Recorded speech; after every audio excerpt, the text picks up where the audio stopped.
Hello students, welcome to my YouTube channel fast track math. आज हम आपको कक्षा 12 फिजिक्स में व्हीटस्टोन सेतु बताएंगे, जो कि बहुत ही महत्वपूर्ण है। बोर्ड परीक्षा में लगभग प्रतिवर्ष पूछा जाता है। इसके बारे में हम विस्तृत चर्चा करेंगे। व्हीटस्टोन सेतु का प्रयोग जटिल परिपथों को हल करने के लिए किया जाता है। जैसा कि हमने पहले वीडियो में बताया था, किरचॉफ के नियम का भी प्रयोग हम जटिल परिपथ को हल करने के लिए करते थे। वैसे इंग्लैंड के वैज्ञानिक हैं सर चार्ल्स ने 4 प्रतिरोधों को प्रयोग करके एक परिपथ का आविष्कार किया, जिसे हम व्हीटस्टोन सेतु के नाम से जानते हैं। इसका सिद्धांत है, इसकी थ्योरी इम्पोर्टेंट है। परीक्षा में आपको पूरे सब लिख करके ही बताना होगा। जैसे सिद्धांत में आप लिखेंगे कि 4 प्रतिरोध पी क्यू आर एस को समांतर चतुर्भुज की भुजा A B B C C D और डी ए के रूप में जोड़ देते हैं। विकर्ण एसी ये विकर्ण है। एसी में एक बैटरी ई लगा देते हैं तथा कुंजी K1 जोड़ दिया जाता है। तथा दूसरा विकर्ण बीडी है, बीडी जिसके बीच में एक धारामापी जी गैल्वेनोमीटर तथा एक अन्य कुंजी K2 लगा देते हैं। जैसे ही हम कुंजी K1 को ऑन करते हैं, परिपथ में धारा प्रवाहित करते हैं। उसके पश्चात सेतु भुजा BD में कुंजी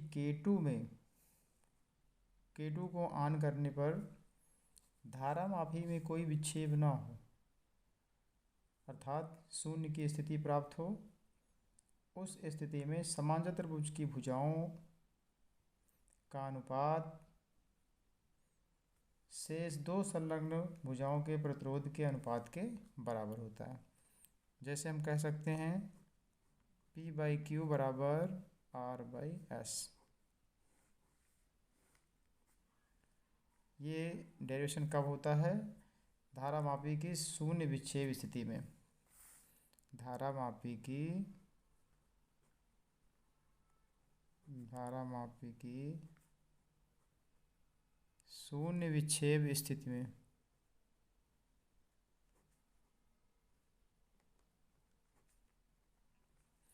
शून्य विक्षेप स्थिति में P/Q बराबर R/S होता है, अर्थात व्हीटस्टोन परिपथ संतुलन की अवस्था में कहलाता है। अगर P/Q बराबर R/S है तो व्हीटस्टोन संतुलन की अवस्था में कहलाएगा। समझ गए? फिर से एक बार सिद्धांत हम चर्चा करते हैं। जैसे इसमें 4 प्रतिरोध PQRS को एक समांतर चतुर्भुज की भात जोड़ देते हैं। विकर्ण AC में बैटरी E तथा एक कुंजी K1 जोड़ते हैं। विकर्ण BD में एक धारामापी लगाते हैं, इसको गैल्वेनोमीटर कहा जाता है। धारामापी G तथा कुंजी K2 जोड़ते हैं। यदि हम कुंजी K1 को ऑन करते हैं, अगर इस कुंजी को K1 को ऑन करके परिपथ में धारा प्रवाहित करते हैं तथा कुंजी K2 को ऑन करने पर धारामापी में कोई विक्षेप प्राप्त ना हो, अर्थात शून्य की स्थिति प्राप्त हो। कहने का तात्पर्य इसमें जो भी करंट होगा, IG करंट जो भी आएगा वो क्या होगा? 0 होगा। प्राप्त ना हो अर्थात शून्य की स्थिति में हो तो इसमें क्या होंगी? भुजाएं संतुलन की अवस्था में होगी, अर्थात P/Q बराबर R/S होंगी। सबसे पहले हमने यहाँ से करंट I1 प्रवाहित किया बैटरी से करंट I1 निकली और वो पॉइंट A तक जाएगी, क्योंकि यहाँ से एक भुजा ये है, एक भुजा ये। I करंट दो भागों में बटेगी, इसमें से कुछ करंट इधर जाएगी और कुछ करंट AD पर जाएगी और कुछ करंट BD पर जाएगी, अर्थात कुछ प्रतिरोध पर P पर जाएगी और कुछ R पर जाएगी। इसमें मान ले रहे हैं धारा I1 जा रही और इसमें धारा I2 जा रही और ये यहाँ तक जाएगी। उसके बाद इधर करंट जाए, लेकिन इसमें क्या है, शून्य की स्थिति में इसमें कोई विक्षेप नहीं है, अर्थात IG का मान शून्य है। तो ये करंट I1 इसमें भी जाएगी, भुजा BC में भी I1 ही करंट जाएगी और CD में भी करंट I2 जाएगी और ये दोनों आगे बढ़ करके I1 + I2 = I के बराबर हो जाएंगी। तो सबसे पहले बंद पास इसका निगमन है,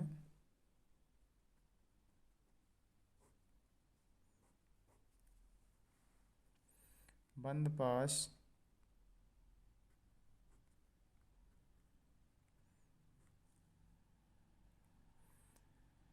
ABDA में ABDA में, अर्थात हम ऐसे लूप ले रहे हैं,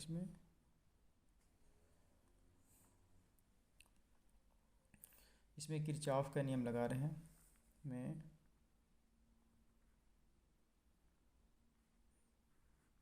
किरचॉफ के लूप नियम से, जिसको हम कहते हैं बंद पाश के नियम से या किरचॉफ का द्वितीय नियम भी कहते हैं। अब क्या देखा इसमें कि I1 P है, किरचॉफ का नियम क्या होता है, सिग्मा IR = सिग्मा E। धारा और प्रतिरोध का गुणा I1 P। और आगे जाइए, अब जैसे B पॉइंट पर पहुंचेंगे, B से करंट इसमें IG है, शून्य की विस्थिति में है, शून्य लेना है। अब इसके बाद जैसे ही आगे बढ़ेंगे बिंदु D पर जाएंगे, D से डायरेक्शन A से D की तरफ, हम D से A की तरफ जा रहे हैं, अर्थात -I2R = 0, क्योंकि इसमें कोई सेल नहीं लगा। इसके बाद यहाँ पर हम लिख देंगे I1 P I2R को दूसरी तरफ भेजते रहें, इधर माइनस में था, इधर आया प्लस में हो गया। इक्वेशन फर्स्ट मान ले रहे हैं। अब किरचॉफ का नियम पुनः लगाइए। अब किरचॉफ के नियम से इस बार बंद पास ले लेते हैं,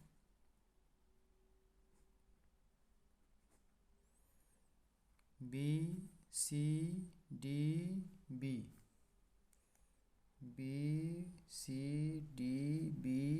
में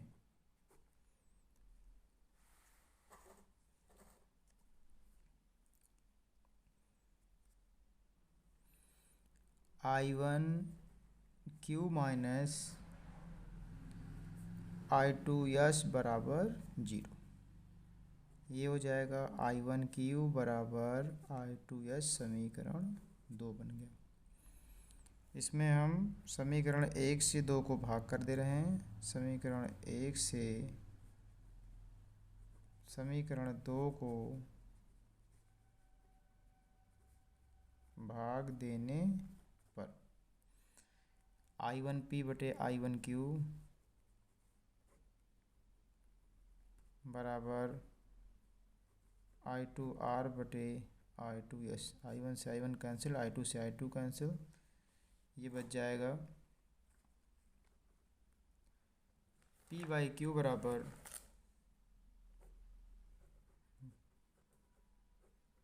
R/S।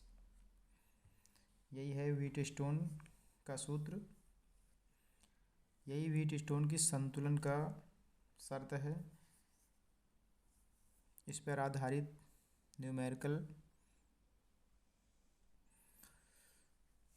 चित्र में सेल के सिरों पर वोल्टता ज्ञात करो। चित्र बना हुआ है, कोई स्टोन सेतु के रूप में है। ये P है, Q है, RS है। बैटरी लगी है 2.5 वोल्ट की। इंटरनल रेजिस्टेंस दिया है 0.5। परिपथ में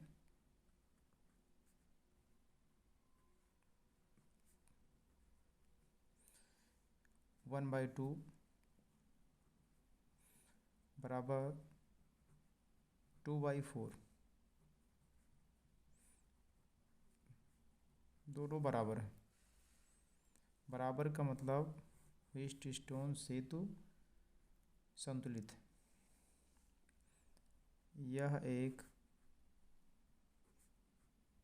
संतुलित व्हीटस्टोन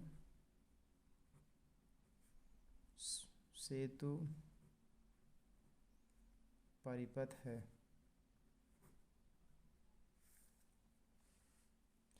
अगर ये संतुलित है तो इसका मतलब 1 और 2 जो हैं ये श्रेणी क्रम में होंगे और 2 और 4 भी श्रेणी क्रम में होंगे। फिर 1 और 2 श्रेणी में जोड़ोगे, 1 2 कितना हो जाएगा, 3 हो जाएगा, और 2 और 4 क्या होंगे, 6 हो जाएंगे। क्योंकि हम जानते हैं श्रेणी क्रम का फॉर्मूला होता है R बराबर R1 प्लस R2। ये R1 है, R2 है, तो R बराबर 1 + 2 बराबर 3 हो जाएगा। 2 + 4 ये हो जाएंगे 6। तो ये 3 और 6 फिर समांतर क्रम में हो जाएंगे।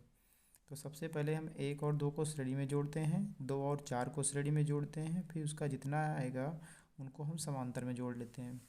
देखिए,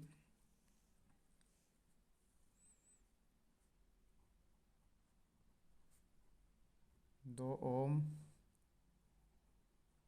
श्रेणी क्रम में है तो इनका जो तुल्य प्रतिरोध होगा उसको हम R डैश करके लिखेंगे। 1 + 2 बराबर 3 ओम। उसके बाद 2 ओम व 4 ओम श्रेणी क्रम में हैं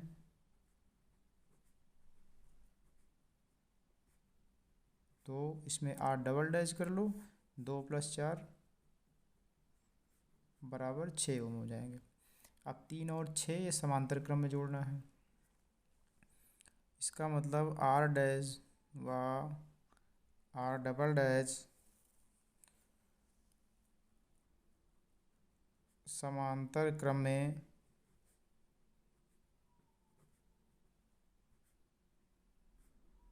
तो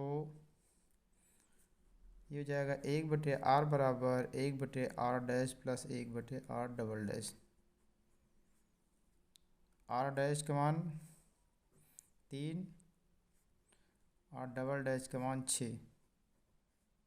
इसमें 2 से गुणा कर लीजिए, हर बराबर हो जाए 2, 2 × 6, 1/3 हो गया। इसका मतलब 1/R बराबर 2 और 1 जोड़ के 2, 3/6 हो गए। ये हो जाएगा R बराबर 6/3, 3 दूना 6, R बराबर 2 ओम आ गया। R बराबर हो गया 2। अब इसमें सबसे पहले हम परिपथ में करंट निकाल ले रहे हैं। परिपथ में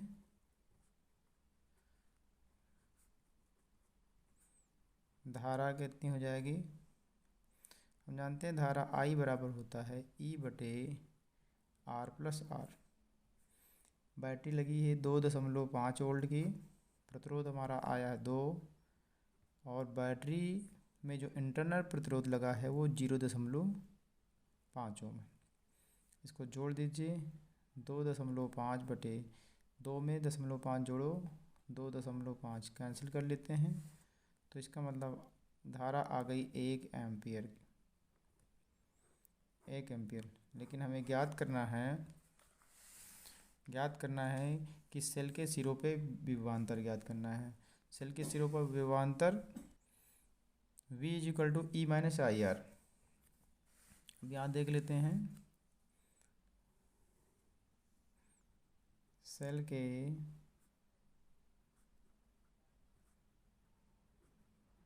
सिरों पर विभवांतर V is equal to E minus I are.